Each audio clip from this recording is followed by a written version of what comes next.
8 फेरों का 8वां वचन। स्वाति ने इसी साल शहर की कॉलेज से पढ़ाई पूरी की है और अब उसके लिए जगह जगह से रिश्ते आने लगे हैं। स्वाति से ज़्यादा उसके रिश्तेदारों को उसकी शादी की चिंता है, इसीलिए जो भी स्वाति के घर आता वो किसी नए लड़के की खबर ज़रूर ले आता।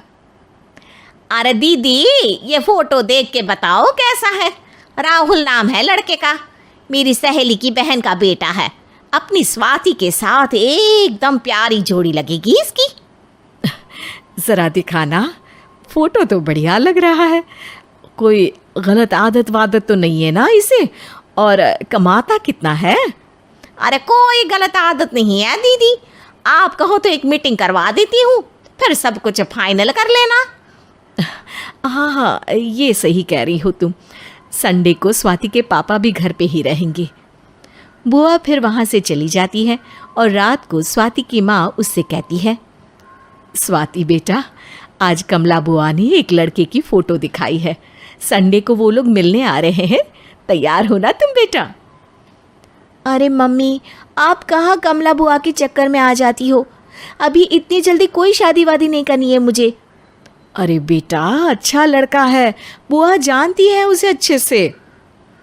हाँ स्वाति बेटा, एक बार मिल तो लो, बाद में देखेंगे आगे क्या करना है। वैसे तो कमला रिश्ता लाई है तो मना करने का तो कोई सवाल ही नहीं उठता। संडे की सुबह होती है और कमला बुआ राहुल और उसके मम्मी पापा को लेकर स्वाति के घर आती है। अरे आइए आइए भाभी, इसे अपना ही घर समझिए, इनसे मिलिए। ये मेरे भैया और ये मेरी भाभी हैं।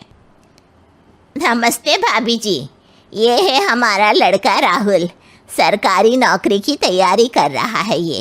वैसे आपकी बेटी कहाँ है? अरे स्वाति बेटा, बाहर आ जाओ। वैसे कितनी पढ़ाई की है स्वाति ने? जी, पोस्ट ग्रेजुएट है हमारी बेटी साइंस में। ये सब तो ठीक है, पर घर संभालना जानती है या नहीं? हमें कौन सी इससे नौकरी करवानी है, नौकरी तो मेरा बेटा करेगा ही। पर मैंने इतनी पढ़ाई की है और आप चाहती हैं कि मैं घर पर ही बैठी रहूं? अरे स्वाति बेटा, ये बड़ों की बात में तुम कहाँ बोल पड़ी। हम सब देख लेंगे क्या करना है क्या नहीं। हम तो इसी बात पर विश्वास करते हैं कि घर के लड़के घर में ही रहे तो ज़्यादा अच्छा रहता है। वरना भाई साहब, आप तो आजकल के हाल जानते ही हैं, कितनी घटनाएं होने लगी हैं औरतों के खिलाफ। स्वाति बेटा, रसोई का काम तो पूरा जानती हो ना? शादी के बाद तुम्हें ही संभालना है वो सब। अरे बहुत अच्छा खाना बनाती है ये, आप सब लोग इसकी तारीफ करते नहीं थकेंगे। लो भाई, हो गई मीटिंग, अब शादी की तारीख फाइनल कर लेते हैं, क्यों भैया? भाई, हम तो पंडित जी से चर्चा करने के बाद ही तारीख फाइनल करेंगे। सालों से हम उनकी बातें मानते हुए आ रहे हैं।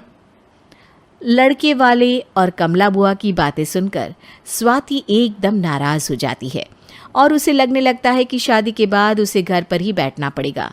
लेकिन घर वालों के आगे उसकी एक नहीं चलती और उसे शादी के लिए हाँ कहना पड़ता है। शादी का दिन आ जाता है और सब मंडप में जमा होते हैं। अब फेरों का समय हो गया है, अब कन्या अपने वर से 7 वचन मांगेगी। आप किसी धार्मिक आयोजन में जाएं तो मुझे भी ले जाएंगे। आप मेरे माता पिता का भी बराबरी से सम्मान करेंगे, हमेशा मेरा साथ निभाएंगे। आपको दोनों परिवार की जिम्मेदारियां बखूबी निभानी होगी। हर ज़रूरी बात में मेरी भी राय लेंगे। आप सभी गलत आदतों से दूर रहेंगे। आप मेरे अलावा किसी और औरत से कोई गलत संबंध नहीं बांधेंगे। ये 7 वचन पूरे हुए, वर क्या तुम्हें ये सारे वचन मंजूर है? जी हाँ पंडित जी, मैं सारे वचन अच्छी तरीके से निभाऊंगा। अरे वाह वाह, बढ़िया तरीके से सब काम संपन्न हो गया। तो इसी के साथ विवाह संपन्न हुआ और आज से ये दोनों पति पत्नी हुए। 1 मिनट पंडित जी, अभी एक वचन लेना बाकी है। अब कौन सा वचन है बेटा? मैं अब हमेशा के लिए किसी दूसरे घर में जाने वाली हूँ, तो पति के अलावा मैं अपने सास ससुर से भी एक वचन लेना चाहूँगी। अब कहो बेटी। मैं ये चाहती हूँ कि मुझ पर किसी बात की कोई पाबंदी नहीं लगाई जाएगी। मुझे सब कुछ करने की आज़ादी होगी और मैं भी विश्वास दिलाती हूँ कि मैं एक अच्छी बहू बन के दिखाऊंगी। स्वाति की बात सुनकर उसके सास ससुर एकदम चौंक जाते हैं और कुछ बोल नहीं पाते कि उतने में कमला बुआ बोल पड़ती है। अरे बेटा, ये भी कोई कहने की बात है? रानी बन के रहोगी तुम तो। वचन देने से पहले सोच लीजिए, क्योंकि शास्त्रों में वचन ना निभाने वालों के लिए नरक से भी बदतर सजा लिखी है। स्वाति की चालाकी से वहाँ मौजूद सब लोग प्रभावित हो जाते हैं और लोगों में बदनामी ना हो जाए, इस कारण स्वाति के सास ससुर को उसे वचन देना पड़ता है। अरे कैसी अपशकुन वाली बातें कर रहे हैं आप पंडित जी। हमें मंजूर है बेटा तुम्हारी शर्त। स्वाति अपनी समझदारी से अपनी बात अपने ससुराल वालों से मनवा लेती है और खुशी खुशी राहुल से शादी कर लेती है। अब से हर शादी में मैं खुद 8 वचन दिलवाऊंगा। ओम मंगलम मंगलम मंगलम।